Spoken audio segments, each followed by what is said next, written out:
How's it going, everybody? Andy Aranda with Pure Plumbing here. So what I'm going to show you today is a little TI that we're doing for our new headquarters. So basically, as you can see, we've got some concrete that's cut out here.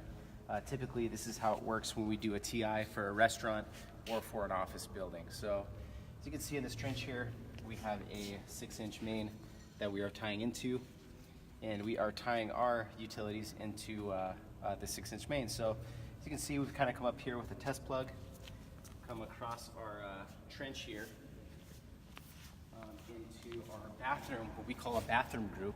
Okay, so our bathroom group here is going to have a laundry sink, a floor drain, a toilet, and a lavatory sink, which is going to be there. So there'll be a wall separating these two rooms eventually, kind of once construction's getting going.